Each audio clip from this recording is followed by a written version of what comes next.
en día, cuando asistimos a las urnas, es normal que veamos a mujeres votando, pero no siempre fue así. Hace 70 o 80 años, las mujeres no votaban, es decir, no asistían a las elecciones y no ejercían su derecho de votación. Hoy tenemos una invitada muy importante que ha investigado acerca de este tema del sufragio femenino. Ella es Karen Paulsen. Bienvenida, Karen. Muchas gracias por la invitación, Jairo. Karen, en 1956 las mujeres pudieron votar por primera vez. Pero antes de que nos cuentes un poco acerca de este proceso electoral, ¿cómo es que el Perú se ve involucrado en toda esta gesta que de alguna manera luchaba por la igualdad entre hombres y mujeres? Bueno, Perú fue, digamos, heredero de todo este proceso, ¿no?, que se inició en los países anglosajones desde mediados del siglo XIX, ¿no? O sea, estas mujeres empezaron a exigir ciertos derechos en la medida en que se daban cuenta que también tenían deberes, ¿no? Entonces, por ejemplo, derechos a cuidar a sus hijos, tener seguridades también en el ámbito laboral, luchar también por un espacio en el que no hubiera el alcoholismo que las maltrataba, ¿no? O sea, como mujeres exigían una serie de derechos que luego se fueron trasladando hacia el derecho a tener una ciudadanía y el sufragio. Creo que la ciudadanía también es lo que configura finalmente el sufragio, ¿no? Pero ya esta lucha de estas mujeres, que no solamente eran mujeres ilustradas, sino también estaban del otro lado las mujeres que no eran ilustradas, y ahí hay un personaje que, ya yéndonos al campo del país, ¿no?, a esta zona, tuvo un papel para mí muy importante, que fue justamente la esposa del presidente de aquel momento en 1956, que era Odría, ¿no? Coméntanos un poco acerca de su esposa, ¿no?, la primera dama. Bueno, sí, en realidad me parece importante tu pregunta porque me permite desmitificar un poco acerca de la figura y la presencia de esta persona, María Delgado de Odría, y de su esposo, en tanto se los considera como los artífices del sufragio, ¿no?, cuando en realidad esto no fue así, y no es porque lo diga yo, sino las fuentes que he consultado me permiten, digamos, afirmar esto, ¿no? Pero ¿y entonces quiénes fueron los artífices de este sufragio femenino, no? Claro, en realidad los artífices fueron estas mismas mujeres que venían luchando desde principios del siglo y también apoyadas por hombres, ¿no?, que se dieron cuenta de que, bueno, era un total sinsentido que mujeres capacitadas no estuvieran digamos, en el mismo nivel que los hombres, ¿no? Claro. Y ahora, porque de pronto se cree mucho o se dice mucho también entre historiadores, ¿no?, que Odría tenía un papel muy importante, no tuvo un papel muy importante durante el sufragio femenino, ¿no? Y tú me dices ahora que eso no fue así, ¿no?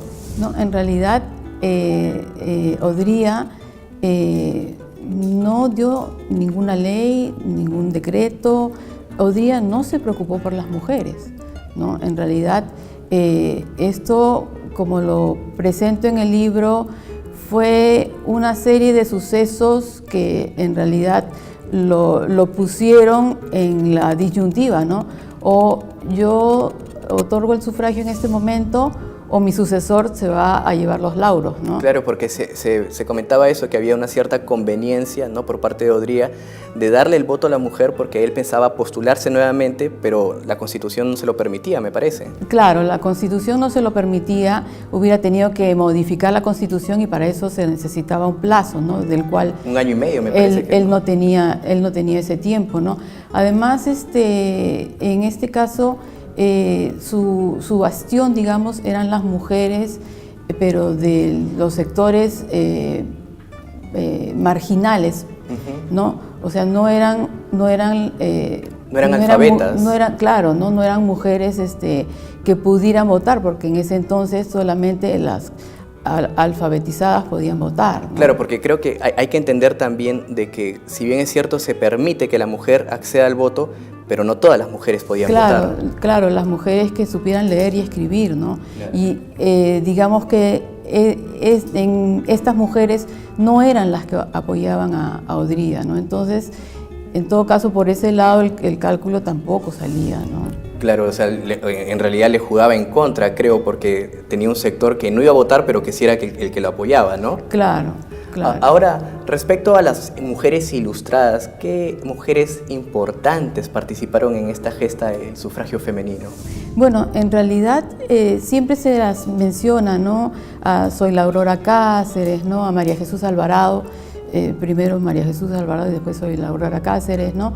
Como las iniciadoras de toda esta, y como parte de estas mujeres excepcionales, ¿no? Pero, sin embargo, ellas fueron abriendo paso y fueron, con su ejemplo, digamos, llamando la atención de otras mujeres, ¿no? Que, si bien no eran notables en ese sentido, porque no figuraban en la vida pública, pero sí estaban interesadas, ¿no? en lograr la ciudadanía, en lograr el derecho al sufragio y bueno, desde sus propias actividades diarias lo impulsaron, ¿no? Y ahora, una vez ocurridas las elecciones en 1956, ¿qué se logró, no? ¿Cuántas mujeres llegaron al poder, no? ¿Cuántas participaron? ¿Cómo fue este proceso? Claro, o sea, lo más importante que se logró fue que la mujer fuera considerada ciudadana, ¿no? Porque hasta antes del año 56, claro, nos podemos centrar en el hecho del sufragio, pero habría que pensar que la ciudadanía fue la base de todo esto, ¿no? O sea, lograr la ciudadanía fue lo más importante, ¿no?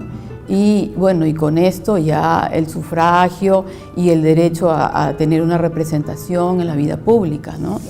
Sin duda, la lucha por la igualdad entre hombres y mujeres nunca se acaba, ¿verdad, Karen? Claro, y ahí podríamos decir, ¿no? Igualdad, equidad, porque en realidad hombres y mujeres no son iguales, pero sí debe haber una equidad, ¿no? Es decir, hombres y mujeres deben ser iguales ante la ley.